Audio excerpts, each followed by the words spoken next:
Great game, great team win by our football team. A lot of good things, still a lot of things we can clean up. I'm still not sure we played our best game. We find a way to just do some crazy things at times.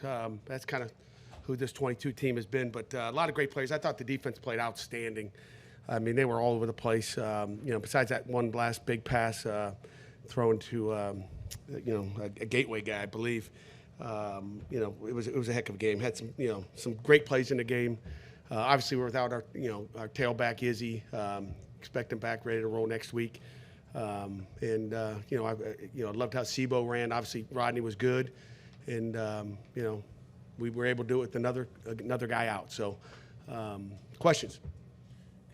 After giving up 4 touchdowns in the fourth quarter of the last 2 games, what did you see out of your defense today in that fourth quarter where they knew they had to be in the unit and probably had to close this game out? Just the coverage was really good. That one long pass wasn't very good, but the coverage was great. I saw more linebacker PBUs. We didn't do that. We lost our focus a week ago just with the quarterback scrambling. Our D-line did a great job putting pressure on the quarterback. Cansey played 4 quarters, and they struggled to block him even when he played defensive end out there in the one package. They got after the quarterback, and that was the difference. Again, obviously it's a different team. It's a top 20 win, I tell you that. But I don't know if it's the caliber of a North Carolina. So you can grade that the way you want to grade it. It wasn't North Carolina. It was Syracuse, and again, a really good football team. So, how close was Izzy to playing today?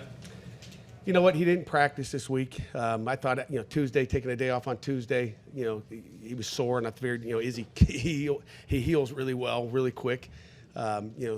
Usually we got a yellow jersey on him on Tuesday just to take it easy. Wednesday he didn't go, and he said he wasn't feeling any better, so I felt like on Wednesday that, he wasn't going to go. And then if you don't practice on Thursday, it's hard to put a young man out on the field that's not physically, ready to go. I'm not going to do that. So it was, I think he probably could have gone if we wanted to, but he's smiling and he's happy in the locker room, and we got a win without him, and he'll be really, the thing I said to him is that you're going to be really healthy for this week, so he's not going to be sore on Tuesday. And I know the offense didn't drive down the field and score in the fourth quarter there, but compared to what it did in the last 2 fourth quarters, just getting to see them, put together a decent drive and kill some clock and really ice the game, how nice is that for you and your staff? It was good. Again, that's a good defense now. I mean, that's a really good defense that we played today. Top 20, I believe, in most categories. So it's a good football team. So, we moved the ball a lot better in the first half. I'm not sure why in the second half, but they had a lot of guys in the box. As you guys could see, they were down there, and they're a good football team. Other than taking a big risk in the first quarter, how did Keaton play? Besides that big risk, and I think it was, he got hit as he threw it. I think he was throwing it away is what he told me. He didn't get it far enough out of the end zone. But I thought he played solid. I mean, we'll go back and look at the tape. I think it was good. He played good enough to win the football game. Coach, did you consider a quarterback change after the early slow-less interception? No, not even close. No. Jared Wayne, back-to-back 100-yard weeks, most catches and yards in his career, back-to-back weeks. Is that anything you guys are doing to make it that he gets that production, or is that just the game? Well, we know he's a guy we can rely on. Kanate had a nice game as well. I don't think we were able to get the ball to Bub today, but that's just how it rolls. But Kanate had a nice bubble out there where he had some great blocking and took it down the sideline. I thought he was going to score. He's pretty fast. But Jared Wayne's a football player, as we know, and he's been our go-to guy. He's our deep ball guy, and he's a playmaker. I know Keaton can trust him, and I know the offense staff trusts him. You talked last Saturday about how when Kalijah got ejected, the rest of the defensive line didn't get enough pressure on Drake May. What did you see from the rest of the defensive line tonight, aside from Cansey, who obviously also had a good game? I think they played angry. Coach Partridge did a great job of just getting them ready to go today, and got after them, this week in practice, and just, they showed up today. They played a little angry today, and the performance a week ago was not who we are, and again, give them credit again. We're going back, back 7 days, but they were ready to go today. How do you explain Sebo? And they max protected all day too now. I mean, they put 47 and 81, those tight ends, they just max protect all day. I mean, they were blocking with 6, and we were rushing 4 to get most of those sacks. It wasn't like there was a bunch of blitz sacks. We almost had a blitz sack when, on that last scramble by the quarterback for a first down, when Kalijah had the sack, he had him wrapped up, and he just got tackled from behind. I've never seen anything like that before, but he got tackled from behind. Wow. ESPN. How do you explain Jerry, did Hammond get enough carries for you today? I told you he was going to get some carries. I think he had I told you he was going to get carries. I kind of knew. Why didn't you point to the box? You didn't point up to the box when he scored. I did. You didn't see it. No, we were watching. We were watching. Okay. I forgot. I have a question. I was busy. Another running back.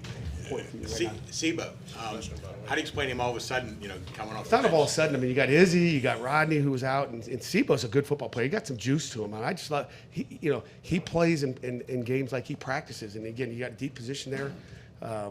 He's got another year. I hope he comes back because I think that guy can be really, really good. I mean, he started off slow in camp, but Sebo is a football player. He's tough. He's physical. He's just got some juice to him. That drive was all him. Obviously, besides that's third quarter drive, he did a heck of a job. To talk more about Rodney, I mean, what's it say about a guy who has this great game to start the season, then watches his teammate kind of become one of the best running backs in the country as he's on the sideline with an injury? He comes back, he can't really get into a rhythm, but then when he's called upon tonight, to run the ball 28 times and really carry the offense, he's out there and he executes. What's it say about him? It's another good football player, and you'd like to have another guy to hand it to. Your tailback's not going to stay healthy all year, just like some other positions aren't going to. You better have good backups, and again, we see Rodney as a starter. Period. Him and Izzy, and if he didn't get hurt, he'd have had a heck of a lot more carries than he's had so far to this point. But like I said to him before the game, like, this is what you've been waiting for. He's been wanting more carries. It's hard to take Izzy off the field, with what he's done this year. But he 125 yards rushing, 28 carries, and he was a load in there, like we know. Pat, Deslin goes for 2.5 TFLs and 2.5 sacks. Is this the best you've ever seen him play? I don't know if it's the best I've ever seen him play. It's maybe the best he's played this year. We'll look at the tape again.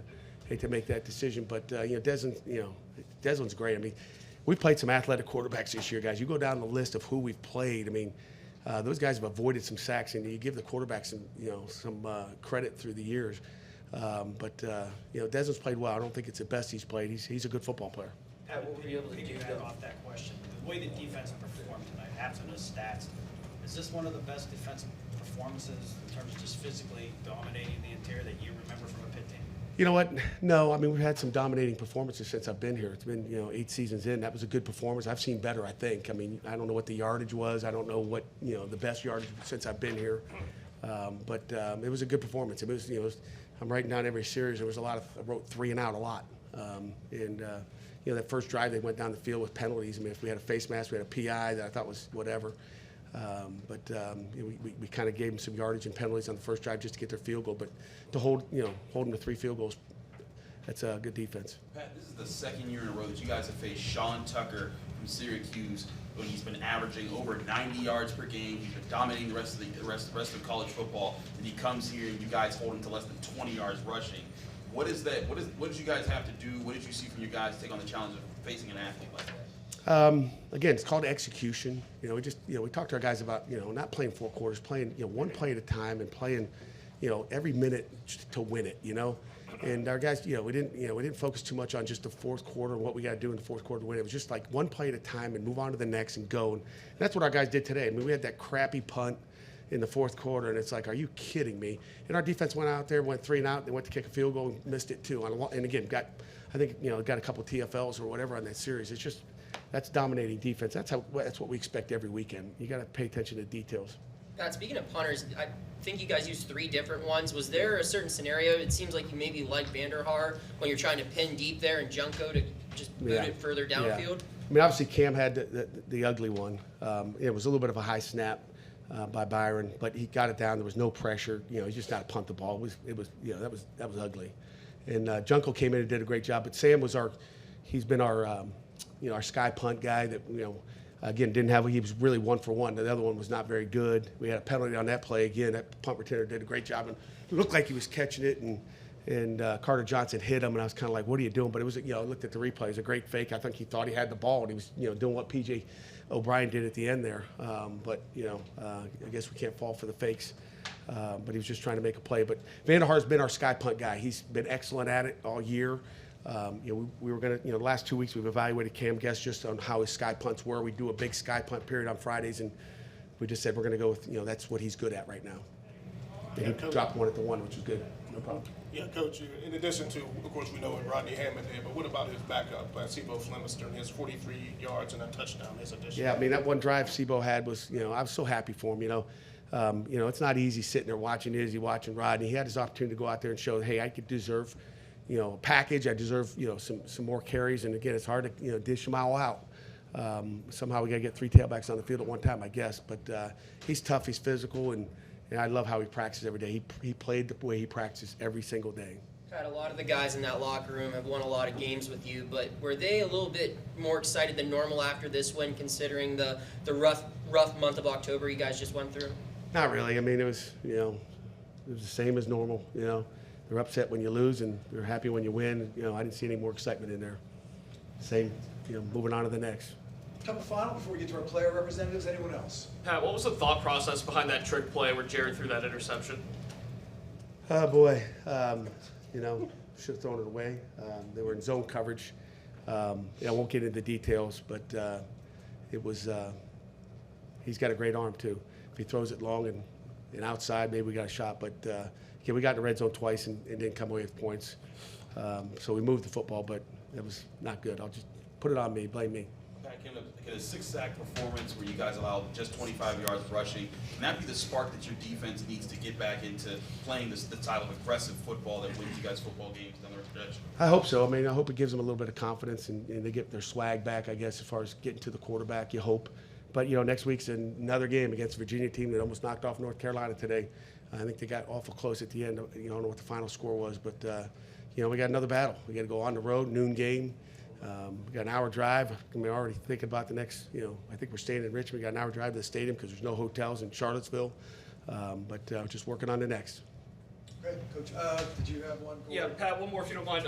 Ben Sauls, you only called him in once today. He made a 43-yarder, but he's perfect on PATs. He hasn't had that many pressure situations, but just what is there to say in terms of his consistency, given he hasn't had that many opportunities so far to kick field goals? Yeah, I mean, whether we ask you to kick one or kick two or three, we expect you to make them all. And he's been 100% here in the last, few weeks, and he's done a great job. That's, what we saw all camp. He was a guy that came in as a scholarship player and got beat out by, Sam Scarton to walk on, and then he came back. And it's like he told me the other day, he goes, I needed last year to be who I am this year. And again, sometimes you got to get knocked down a little bit, and, nobody's entitled to be a starter just because you're a scholarship player. And Sam did a great job for us last year, and he's done a great job for us this year.